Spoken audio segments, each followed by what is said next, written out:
Bueno, hoy día vamos a hablar sobre el estatuto laboral para jóvenes estudiantes. ¿En qué consiste este famoso estatuto laboral para jóvenes aprobado durante el gobierno de Sebastián Piñera? Primero cabe explicar un poco la historia sobre este proyecto. En junio del año 2013, en el primer gobierno de Sebastián Piñera, se presentó a la Cámara de Diputados un proyecto de ley que crea un estatuto laboral para jóvenes que se encuentran estudiando en la educación superior. El objetivo de este proyecto era la creación de un contrato alternativo del trabajador estudiante. Su aplicación estaba pensada para estudiantes trabajadores, esto es, aquellas personas que tenían entre 18 y 24 años, que se encontraran realizando estudios regulares en alguna institución de educación superior aprobada por el Estado. Desde el año 2013 hasta la fecha el proyecto había dormido en los archivadores del Congreso. Sin embargo, en este segundo periodo de Sebastián Piñera, apenas 2 días desde retomado el gobierno por el 13 de marzo de 2018, se le puso urgencia simple.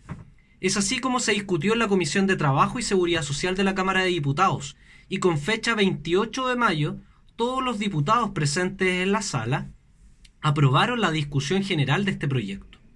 En esta Comisión de Trabajo y Seguridad Social se realizó una modificación sustancial. El ámbito de aplicación ya no solo sería entre los jóvenes de 18 y 24 años, sino que se extendería hasta los 28 años de edad. Este 12 de julio se aprobó en la plenaria de la Cámara de Diputados, donde contó con los votos de distintos partidos políticos, y no solamente de Chile Vamos, que es la alianza que apoya el presidente Sebastián Piñera, sino también de toda la bancada de la democracia cristiana y votos desde el Partido Radical al Partido por la Democracia PPD.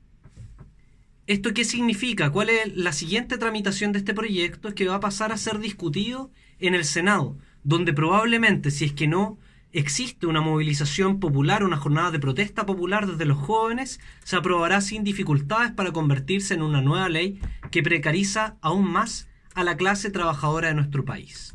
Hemos visto en redes sociales que existen distintas infografías explicando en qué consiste este proyecto. Así que nos gustaría desde la Defensoría Popular de las y los Trabajadores realizar un análisis un poquito más extenso respecto a cada una de las materias que viene a modificar este contrato. En primer lugar, se establece un contrato especial. En general, las reglas del Código del Trabajo regulan la mayoría de las situaciones. Sin embargo, lo que vemos en la práctica es que hay contratos especiales para determinados trabajadores. Es así como los estudiantes trabajadores tendrán un estatuto particular que regirá sus relaciones laborales. Este contrato, en segundo lugar, será un contrato alternativo, es decir, que la ley establece la voluntariedad para el estudiante trabajador de asumir esta modalidad. Sin embargo, es importante reconocer las desigualdades propias del mercado laboral. Esto significa que en la práctica los empleadores siempre terminan imponiendo la modalidad de trabajo que quieren para contratar a nuevos trabajadores. Por tanto, si es que para el empresario es más beneficioso este nuevo estatuto laboral, lo aplicará. En aquellos casos que no le sea beneficioso, mantendrá el contrato de trabajo normal. ¿Cuáles son los requisitos para optar a este contrato? En primer lugar, el estudiante debe acreditar cada año que se encuentra cursando estudios regulares o en vía de titulación en alguna institución de educación superior universitaria o técnica que esté reconocida por el Estado. Además, dentro de la edad, como mencionábamos, va desde los 18 hasta los 28 años de edad. ¿Cuáles son las modalidades de contratación? El estudiante trabajador puede ser contratado a plazo fijo, por contrato de obra faena o de manera indefinida. Sin embargo, la modalidad de manera indefinida es falsa, pues solo por el Ministerio de la Ley el contrato terminará cuando el trabajador pierda su calidad de estudiante o cumpla 29 años de edad. Esto es decir, si el estudiante cumplió los 29 años de edad o bien perdió su calidad de estudiante automáticamente, esto significa por el simple Ministerio de la Ley, deja de tener vigencia dicho contrato. ¿Y qué pasa con las indemnizaciones? El término del contrato en estas condiciones, ya sea por la pérdida de calidad de estudiante o cumplido los 29 años de edad, no acarrea indemnizaciones. Por lo tanto, en este caso, si un estudiante comienza a trabajar a los 20 años en una empresa, cumple 29 años de edad, tendría 9 años de servicio, no procedería la indemnización por años de servicio ni la indemnización sustitutiva del aviso previo. Pero ¿qué pasa si es que el trabajador es despedido por el artículo 161 de necesidad de la empresa? En estos casos sí proceden las indemnizaciones. Solo cuando el contrato se termine porque el estudiante deja de ser estudiante o bien cumple 29 años de edad, no hay indemnización asociada. ¿Qué pasa si es que el trabajador cumple los 29 años de edad o pierde la calidad de estudiante y sigue trabajando? ¿Se puede considerar como que este contrato pasa a ser indefinido, como lo establece el artículo 159, número 4 del Código del Trabajo? En este caso no es así, y aquí volvemos a ver una nueva desigualdad existente a través de este estatuto. Lo que establece este estatuto laboral para el estudiante trabajador es que las partes se verán obligadas a celebrar un nuevo contrato. Sin embargo, lo perjudicial que recae aquí es que no se reconocerá la antigüedad laboral. ¿Qué pasa respecto al fuero sindical o maternal, que en las infografías podemos ver que se pierde? Acá en la práctica esta disposición fue modificada. Por tanto, ¿qué pasa si es que un trabajador cumple los 29 años de edad o bien pierde la calidad de estudiante regular y tiene fuero?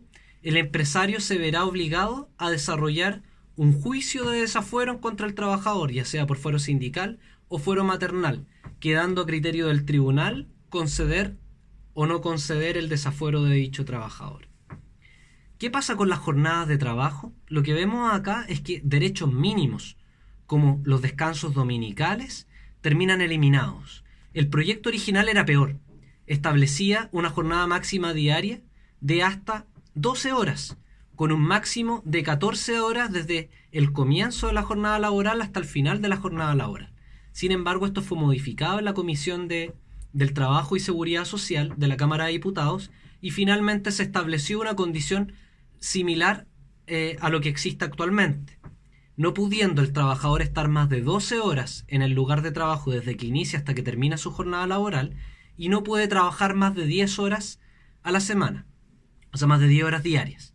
Respecto a la jornada semanal, se establece que tiene un máximo de 30 horas semanales, sin posibilidad del estudiante de trabajar horas extras.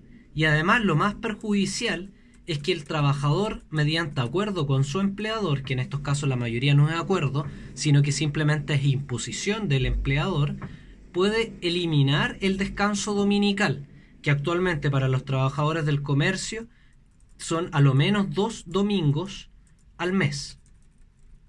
En definitiva, esto es una medida que viene a erradicar derechos básicos contemplados en nuestro Código del Trabajo. ¿Qué pasa con las vacaciones de los estudiantes trabajadores? En caso de vacaciones, el estudiante trabajador deberá llegar a acuerdo con su empleador para pactar cualquiera de las siguientes modalidades. La primera modalidad es suspender el contrato de trabajo sin derecho a remuneración por un máximo de 2 meses, sin goce de sueldo. Es decir, el derecho de vacaciones en este caso se ve eliminado. La segunda opción es mantener la misma jornada que en tiempos de clases. Y la tercera opción es pactar una jornada como el resto de trabajadores que no se rigen por este estatuto. Esto significa que el empleador aceptará aquella que le convenga más. En definitiva, vemos que ninguna de estas opciones contempla el derecho a vacaciones remuneradas, como tiene el resto de trabajadores en nuestro país. Respecto a la calidad de carga familiar y las cotizaciones, en cuanto a su calidad de cargas familiares, en caso de decidir continuar como tales, pueden eximir a su empleador del pago de las cotizaciones para salud. En cuanto se establece además la obligación del empleador de pagar las cotizaciones para pensiones, seguro de cesantía y para el seguro social contra riesgos de accidente del trabajo y enfermedades profesionales. Aquí vemos una modificación, puesto que el proyecto original presentado por Sebastián Piñera no contemplaba el pago del seguro de cesantía, mientras que el proyecto actual sí lo permite y obliga al empleador a pagar el seguro de cesantía. ¿Qué pasa con los beneficios estudiantiles? Los ingresos producto de este contrato de trabajo no son considerados como renta para efectos de determinar la condición socioeconómica del estudiante trabajador. Para acceder a los beneficios estudiantiles, sea fondo solidario, sea el crédito con aval del Estado, la gratuidad o cualquier otro tipo de becas. Es decir, este ingreso no se considerará como parte de la renta para efectos del cálculo de la condición socioeconómica. Además, se establece una incompatibilidad con otros beneficios laborales. Es decir, el estudiante trabajador contratado bajo esta modalidad del estatuto laboral no podrá compatibilizar o no podrá ser compatible con el subsidio del empleo juvenil y el subsidio del empleo de la mujer. En definitiva, ese es el contenido de este proyecto perjudicial para los estudiantes trabajadores de nuestro país. ¿Qué conclusiones podemos sacar al respecto? La conclusión es simple: ganancias para las empresas a costa de las y los estudiantes trabajadores. El proyecto de ley en cuestión establece como objetivo, en el papel, aumentar la compatibilidad entre estudios y trabajos debido a los altos índices de desempleo juvenil. Sin embargo, dado el análisis del contenido de este proyecto, como pudimos ver, su verdadero objetivo es aumentar las ganancias de las empresas a costa de los estudiantes trabajadores. El grueso de este proyecto es la flexibilización de la jornada de trabajo, tendencia de nuestro mercado laboral que se viene profundizando desde la dictadura hasta la fecha, encontrando su última manifestación en los pactos de condiciones especiales de trabajo, también llamados pactos de adaptabilidad, aprobados en la reforma laboral de Michelle Bachelet. Por eso no es de extrañar que parlamentarios de la ex nueva mayoría hoy día vuelvan a aprobar medidas que atentan contra los derechos de los trabajadores. Asimismo, encontramos regulaciones de flexibilización laboral en otros sectores productivos. Ejemplo de esto es lo que afecta a los trabajadores de restaurantes, a quienes el empleador le puede imponer un horario de colación de 4 horas para hacer calzar los turnos del trabajador con los horarios de mayor afluencia de público. La flexibilización laboral, en definitiva, permite la eliminación de derechos mínimos de los trabajadores, sobre todo en aquellas restricciones a la jornada de trabajo, tales como una jornada máxima de trabajo diaria y descanso en días efectivos. Este estatuto para estudiantes trabajadores excluye a este sector de trabajadores de dichos derechos de jornada mínima y de regulaciones al respecto. Entonces, ¿qué tenemos? En definitiva, esta es una ley en la cual las empresas pueden decidir qué jornada de trabajo aplicar a los estudiantes trabajadores según las necesidades del mercado. Por ejemplo, en una cadena de comida rápida, puede aumentar la contratación de personas en jornadas parciales en aquellos horarios de mayor afluencia de público, tales como las horas de desayuno, de almuerzo o de once o cena. Si la verdadera preocupación del gobierno era la compatibilidad de estudios y trabajo, la decisión respecto a la jornada de trabajo a utilizar debería recaer en el estudiante trabajador y no en el empleador. Por el contrario, quien podrá decidir la jornada en este proyecto de ley será precisamente los jefes, exigiéndoles solamente que dichas jornadas consten por escrito y se avisen con a lo menos 7 días de anticipación. Esta flexibilidad en las jornadas de trabajo beneficiará directamente al sector del comercio. Esto permitirá consolidar la tendencia de este sector, en el cual cada vez disminuyen más las jornadas completas de 45 horas semanales y aumentan exponencialmente las jornadas part-time o de tiempo parcial, como se les denomina en el derecho. No obstante, el proyecto no se agota con la flexibilización laboral en beneficio de las empresas, sino que también establece una serie de perjuicios para el trabajador que no tienen justificación alguna. ¿Qué justifica que los trabajadores no tengan indemnización por años de servicio cuando dejan de cumplir con los requisitos para continuar bajo la regulación de este estatuto? ¿Qué justifica que los trabajadores estudiantes no tengan derechos a domingos libres o a compensación de dichos días trabajados? ¿Qué justifica que no se respete el máximo de trabajo de una jornada ordinaria? La respuesta es simple: es una nueva ley que beneficia a los empresarios, esta vez a costa de estudiantes trabajadores, que verán la posibilidad de trabajar bajo esta modalidad como la única forma de sobrevivir, al igual como sucede con millones de trabajadores y trabajadoras en Chile, que acceden a empleos precarios porque no les queda otra opción. Esta explotación, en virtud de la edad, también lo vemos en el aumento de hombres mayores de 65 años y mujeres mayores de 60 años que se ven obligados a trabajar porque las pensiones de miseria no les alcanzan para sobrevivir. En lugar de obligar a los estudiantes a insertarse laboralmente en trabajos precarios, debería impulsarse una protección al derecho a la educación, que permita una educación gratuita y de calidad, con becas de alimentación y transporte, sumada a la manutención de aquellos estudiantes que no pueden subsistir con medios propios.